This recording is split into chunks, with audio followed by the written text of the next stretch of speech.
Times issued a rare editor's note, kind of, sort of apologizing, but not really, for accepting Hamas at face value after running this headline last week saying Israeli strike kills hundreds in hospital, Palestinians say. They were forced to issue the editor's note, which reads in part, the early versions of the coverage relied too heavily on claims by Hamas and did not make clear those claims could not immediately be verified. The report left readers with an incorrect impression about what was known and how credible the account was. Times editors should have been more explicit about what information could be verified. I mean, look, all of that's true, but it's also become clear that just about anyone who has looked into it, from major media entities to the U.S. and the British government, have come to the same conclusion, based on video and other evidence, that the rocket came from within Gaza, likely came from Islamic Jihad.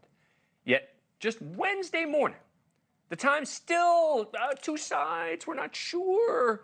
You know, the Times finding does not answer what actually did cause the Ali Arab hospital blast or who's responsible. The contention by Israeli and American intelligence agencies that a failed Palestinian rocket launch is to blame remains plausible.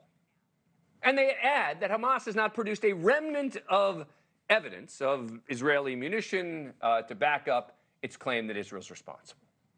They also point out Palestinian rockets have malfunctioned in the past. One estimate says 15% of them launched by Gazan militant groups fail. Why is the Times so insistent on making this a two-sided argument, John? You're asking me? Yes. The Times has been wrong about plenty of things. We had a war in Iraq because the Times didn't check their facts straight enough. I give them credit, at least, for acknowledging their mistake. Fox News has to be fined $750 million to do that, but they own it, and they deserve to own it. But they haven't owned it, right? They sort of give this mealy-mouthed apology, right, which is just about the beginning. We're still not getting the true story about it. The missile didn't even hit the hospital. It was full of fuel, and the accelerant is what burned all those poor people alive in the parking lot. Correct. Because they weren't leaving because they had family in the hospital. The whole media was derelict in jumping to conclusions on this, including the ones who blamed Hamas, because you're right, it was the Islamic Jihad, not them who launched the thing. Right, but the problem was that the media took the Palestinian Health Ministry as like a real thing, right? Like, it sounds official. Wow, Palestinian Health Ministry. Oh, sounds like we can rely on those guys. Except it's Hamas. Yeah. That's Hamas telling us exactly what happened there. And the fact that the Times, and there are other media organizations which continue, I don't know if it's liberal bias or if it's an unwillingness to just say, we totally blew it. I don't know which one it is. It's establishment bias, right? Established media is being pushed away more and more and more.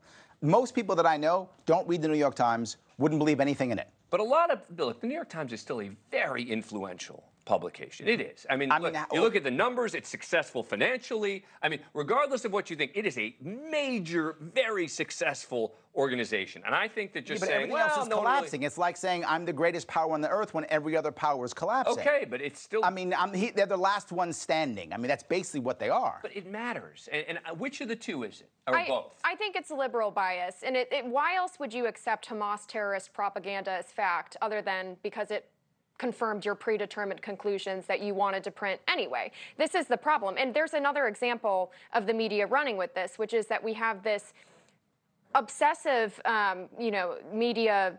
The media is obsessed with tracking Israel's rockets into Gaza, the retaliation against Gaza. We have yet to talk about the fact that Hamas continues to fire hundreds of rockets at Israeli civilians, every one of which is a war crime, every single day. And yet, what does the media choose to cover constantly? Israel's retaliation against Gaza. It's almost just glossed over that Hamas is still acting on terrorists. I mean, it's a problem. And so this is the thing, is that the media has made up its mind. They're going to look for facts that help confirm that bias, and that's what they're going to run with. But there's also a size issue here, right? The idea that whoever is the bigger is by default the bad one. Right, no matter what, who started doesn't matter. The little guy is bad, right? And sometimes that actually, the idea of power dynamic becomes more important than righteousness. Thank you for watching. Go to newsnationnow.com to find NewsNation on your cable provider. And don't forget to click the red subscribe button below to get more of NewsNation's fact-driven, unbiased coverage.